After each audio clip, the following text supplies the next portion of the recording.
एक समय की बात है। एक गांव में एक गरीब बुढ़िया रहती थी। वह पूरी तरह से अकेला रहा करती थी। उसका कोई भी नहीं था, ना बाल बच्चे, ना कोई रिश्तेदार।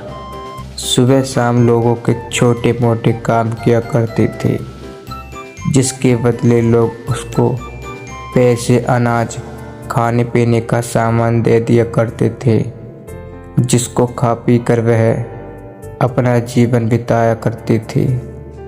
वह अपने जीवन में पूरी तरह से संतुष्ट भी। उसे भगवान से किसी प्रकार का कोई जिला भी नहीं था। दूसरे समाज के कारण बुढ़िया का घर पूरी तरह से सानों से भारत हुआ था। एक बार की बात है, वे अपने घर को खोलकर घर के समाज को धूप दिखा रही थी। वह समय वहां से दो चोर जा रहे थे। जब उन्होंने देखा कि बुढ़िया के घर में तरह तरह के सामान भारत हुआ है, तो उन्हें बड़ा लालच आया और वह सोचने लगे कि इस घर में तो बुढ़िया अकेली रहती है, क्यों न हम आकर इसके घर को ही साफ कर दें। माना कि सामान पुराना है, लेकिन कुछ तो पैसा मिलेगा, और ये बुढ़िया अकेली हमारा कुछ बिगाड़ भी नहीं पाएगी। चोरों ने बुढ़िया के घर को अच्छी तरह से देख लिया और समझ लिया कि उन्हें किस तरह से बुढ़िया के घर की सफाई करनी है। उसके बाद चोर अपने घर वापस चले गए।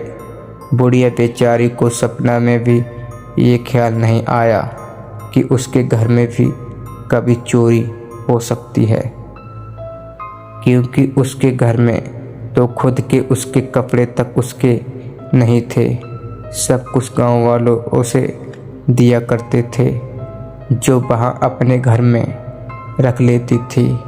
खैर, कुछ दिन बीत गए और एक रात चोर अपने दोस्त साथियों को लेकर बुढ़िया के घर पहुंच गए। कमाल की बात ये थी कि उसे दिन सरपंच ने बुढ़िया को चावल, दूध और चीनी दी थी और बुढ़िया बहुत खुश थी। बुढ़िया ने खुशी अपने लिए खीर बनाई और खीर बनाकर वह उसे खीर को चूल्हे पर रखकर सोने लगी कि तभी तो खीर बहुत ही कम है, जबकि थोड़ी ठंडी हो जाए तब आराम से खाऊंगी। और अपने बिस्तर पर लेट गई और खीर के ठंडा होने का इंतज़ार करने लगी। लेट उसे नींद आ गई और वे सो गई और जोर जोर से घर्राटे लेने लगी। चोर बाहर खड़े थे। बुढ़िया के घर्राटे की आवाज़ सुनते ही उन्होंने सोचा कि चलो अब रास्ता साफ हो गया और अब हम आराम से बुढ़िया का घर साफ कर सकते हैं। वह सब जल्दी जल्दी आकर बुढ़िया के घर में सामान तलाशने लगे, परंतु कमाल की बात ये थी, उन्होंने जो देखा था वह बिल्कुल गलत था। बुढ़िया का घर तो सामान से भरा हुआ था, किंतु एक भी सामान साबुत नहीं था। हर सामान टूटा फूटा, पुराना और खराब था। ये चोर बड़े दुखी हुए और बुढ़िया को बहुत गालियाँ देने लगे। वह बोले, देखो कितनी दुष्ट बुढ़िया है, आराम से सो रही है और हम बेचारे इतनी मेहनत कर रहे हैं। तभी दूसरे चोर की नज़र चूल्हे पर रखी खीर पर पड़ी। गरम गरम खीर को देखकर चोर ने कहा, चलो बुढ़िया के घर कुछ और नहीं मिला तो कम से कम खीर तो है। वह उसको खाने लगे। जब वह खीर खाकर जाने लगे तो उन्होंने थोड़ी सी खीर बुढ़िया के लिए छोड़ दी, किंतु जब उन्होंने बुढ़िया की तरफ देखा तो उसका हाथ खुला हुआ था, जैसे वह कुछ मांग रही हो। साथ ही उसका मुंह भी खुला हुआ था, जिसे देखकर चोरों ने सोचा कि बेचारी बुढ़िया लोगों से मांग मांग कर अपना जीवन बिता रही है, लगता है बहुत थक गई है और खाने के लिए खीर मांग रही है। आखिर उम्र में है तो हमारी माँ के ही बराबर, और बिना कुछ सोच समझे गरम गरम खीर बुढ़िया के मुंह में डाल दी। गरम गरम खीर मुंह में पड़ने ही बुढ़िया जोर से चिल्लाई, दैया मार डाला, मार डाला, मार डाला।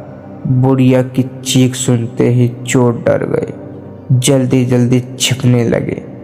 जिन्होंने मुंह में खीर डाली थी वह ऊपर जाकर छिप गए, एक चारपाई के नीचे और एक चारपाई के दाएं। बुढ़िया की चीख सुनते ही गांव वाले अपने बुढ़िया के घर आ गए और पूछने लगे, क्या हुआ माँ? माँ बुढ़िया बोली, मुझे क्या पता, ऊपर वाला जाने।